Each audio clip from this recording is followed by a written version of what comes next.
Chapter 17. A new interest in life. The next afternoon, Anne, bending over her patchwork at the kitchen window, happened to glance out and beheld Diana down by the Dryad's bubble, beckoning mysteriously. In a trice, Anne was out of the house and flying down to the hollow, astonishment and hope struggling in her expressive eyes. But the hope faded when she saw Diana's dejected countenance. "Your mother hasn't relented," she gasped. Diana shook her head mournfully. "No, and oh, Anne, she says I'm never to play with you again. I've cried and cried, and I told her it wasn't your fault. But it wasn't any use. I hadn't ever such a time coaxing her to let me come down and say goodbye to you. She said I was only to stay 10 minutes, and she's timing me by the clock." 10 minutes isn't very long to say an eternal farewell in," said Anne tearfully. "Oh, Aunt Diana, will you promise faithfully never to forget me, the friend of your youth, no matter what dearer friends may caress thee?" "Indeed I will," sobbed Diana, "and I'll never have another bosom friend. I don't want to have. I couldn't love anybody as I love you." "Oh, Diana," cried Anne, clasping her hands, "do you love me?" "Why, of course I do. Didn't you know that?" "No." Anne drew a long breath. "I thought you liked me, of course, but I never hoped you loved me. Why, Diana, I didn't think anybody could love me. Nobody ever has loved me since I can remember. Oh, this is wonderful. It's a ray of light which will forever shine on the darkness of a path severed from thee, Diana. Oh, say it just once again." "I love you devotedly, Anne," said Diana staunchly, "and I always will. You may be sure of that." "And I will always love thee, Diana," said Anne, solemnly extending her hand. "In the years to come, thy memory will shine like a star over my lonely life. As that last story we read together says, 'Diana, wilt thou give me a lock of thy jet-black tresses in parting to treasure forevermore?'" "Have you got anything to cut it with?" queried Diana, wiping away the tears which Anne's affecting accents had caused to flow afresh, and returning to practicalities. "Yes, I've got my patchwork scissors in my apron pocket, fortunately," said Anne. She solemnly clipped one of Diana's curls. "Fare thee well, my beloved friend. Henceforth we must be as strangers, though living side by side, but my heart will ever be faithful to thee." Anne stood and watched Diana out of sight, mournfully waving her hand to the latter whenever she turned to look back. Then she returned to the house, not a little consoled for the time being by this romantic parting. "It is all over," she informed Marilla. "I shall never have another friend. I'm really worse off than ever before, for I haven't Katie Morris and Violetta now, and even if I had, it wouldn't be the same. Somehow little dream girls are not satisfying after a real friend. Diana and I had such an affecting farewell down by the spring. It'll be sacred in my memory forever. I used the most pathetic language I could think of and said thou and thee. Thou and thee seemed so much more romantic than you. Diana gave me a lock of her hair, and I'm going to sew it up in a little bag and wear it around my neck for all my life. Please see that it is buried with me, for I don't believe I'll live very long. Perhaps when she sees me lying cold and dead before her, Mrs. Barry may feel remorse for what she has done and will let Diana come to my funeral." "I don't think there's much fear of your dying of grief as long as you can talk, Anne," said Marilla unsympathetically.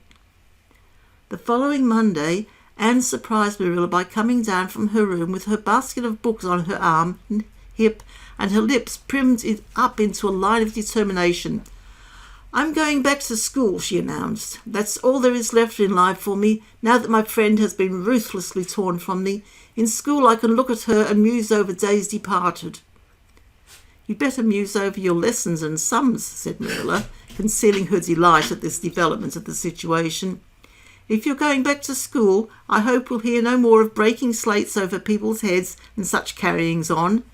Behave yourself and do just what your teacher tells you." "I'll try to be a model pupil," agreed Anne dolefully. "There won't be much fun in it, I expect. Mr. Phillips said Minnie Andrews was a model pupil, and there isn't a spark of imagination or life in her. She's just dull and poky, never seems to have a good time. but I feel so depressed that perhaps it will come easy to me now. I'm going round by the road. I couldn't bear to go by the birch path all alone. I should weep bitter tears if I did." Anne was welcomed back to school with open arms. Her imagination had been sorely missed in games, her voice in the singing, and her dramatic ability in the perusal aloud of books at dinner hour. Ruby Gillis smuggled 3 blue plums over to her during Testament reading. Ella May Macpherson gave her an enormous yellow pansy cut from the covers of a floral catalogue, a species of desk decoration much prized in Avonlea School. Sophia Sloane offered to teach her a perfectly elegant new pattern of knit lace, so nice for trimming aprons. Katie Bolter gave her a perfume bottle to keep slate water in, and Julia Bell copied carefully on a piece of pale pink paper scallops on the edges, the following effusion: "When twilight drops her curtain down and pins it with a star, remember that you have a friend, though she may wander far." "It's so nice to be appreciated," sighed Anne rapturously to Marilla that night. The girls were not the only scholars who appreciated her. When Anne went to her seat after dinner hour, she had been told by Mr. Phillips to sit with the model Minnie Andrews. She found on her desk a big, luscious strawberry apple. Anne caught it up, all ready to take a bite, when she remembered that the only place in Avonlea where strawberry apples grew was in the old Blythe orchard on the other side of the Lake of Shining Waters. Anne dropped the apple as if it were a red-hot coal and ostentatiously wiped her fingers on her handkerchief. The apple lay untouched on her desk until the next morning, when little Timothy Andrews, who swept the school and kindled the fire, annexed it as one of his perquisites. Charlie Sloane's slate pencil, gorgeously bedizened with striped red and yellow paper, costing 2 cents where ordinary pencils cost only 1, which she sent up to her after dinner hour, met with a more favourable reception. Anne was graciously pleased to accept it and rewarded the donor with a smile which exalted that infatuated youth straight away into the 7th heaven of delight, and caused him to make such fearful errors in his dictation that Mr. Phillips kept him in after school to rewrite it. But as the Caesar's pageant shorn of Brutus' lust, did but of Rome's best son remind her more. So the marked absence of any tribute or recognition from Diana Barry, who was sitting with Gertie Pye, embittered Anne's little triumph.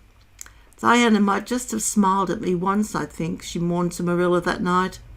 But the next morning a note most fearfully and wonderfully twisted and folded, and a small parcel were passed across to Anne.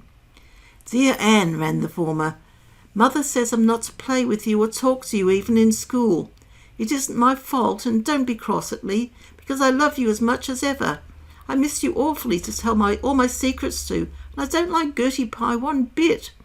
I made you one of the new bookmarkers out of red tissue paper. They're awfully fashionable now, and only 3 girls in school know how to make them. When you look at it, remember, your true friend, Diana Barry." Anne read the note, kissed the bookmark, and dispatched a prompt reply back to the other side of the school. "My own darling Diana, of course I'm not cross at you because you have to obey your mother. Our spirits can commune. I shall keep your lovely present forever. Minnie Andrews is a very nice little girl, though she has no imagination. But after having been Diana's bosom friend, I cannot be Minnie's. Please excuse mistakes because my spelling isn't very good yet, although much improved. Yours until death do us part, Anne or Cordelia Shirley. P.S. I shall sleep with your letter under my pillow tonight. A. or C.S. Marilla pessimistically expected more trouble since Anne had again begun to go to school, but none developed. Perhaps Anne caught something of the model spirit from Minnie Andrews. At least she got on very well with Mr. Phillips thenceforth. She flung herself into her studies heart and soul, determined not to be outdone in any class by Gilbert Blythe. The rivalry between them was soon apparent. It was entirely good-natured on Gilbert's side, but it is much to be feared that the same thing cannot be said of Anne, who had certainly an unpraiseworthy tenacity for holding grudges. She was as intense in her hatreds as in her loves. She would not stoop to admit that she had meant to rival Gilbert in schoolwork, because that would have been to acknowledge his existence, which Anne persistently ignored. But the rivalry was there, and honours fluctuated between them. Now Gilbert was head of the spelling class. Now Anne, with a toss of her long red braids, spelled him down. One morning Gilbert had all his sums done correctly and had his name written on the blackboard on the roll of honour. The next morning Anne, having wrestled wildly with decimals the entire evening before, would be first. One awful day they were ties, and their names were written up together. It was almost as bad as take notice, and Anne's mortification was as evident as Gilbert's satisfaction. When the written examinations at the end of each month were held, the suspense was terrible. The first month Gilbert came out 3 marks ahead. The second, Anne beat him by 5. But her triumph was marred by the fact that Gilbert congratulated her heartily before the whole school. It would have been ever so much sweeter to her if he had felt the sting of his defeat. Mr. Phillips might not be a very good teacher, but a pupil so inflexibly determined on learning as Anne could hardly escape making progress under any kind of teacher. By the end of the term, Anne and Gilbert were both promoted into the 5th class and allowed to begin studying the elements of the branches, by which Latin, geometry, French and algebra were meant. In geometry, Anne met her Waterloo. "It's perfectly awful stuff, Marilla," she groaned. "I'm sure I'll never be able to make head or tail of it. There is no scope for imagination in it at all. Mr. Phillips says I'm the worst dunce he ever saw at it, and some of the others are so smart at it. It's extremely mortifying, Marilla." "Even Diana gets along better than I do, but I don't mind being beaten by Diana. Even though we meet as strangers now, I still love her with an inextinguishable love. It makes me very sad at times to think about her. But really, Marilla, one can't stay sad very long in such an interesting world, can one?"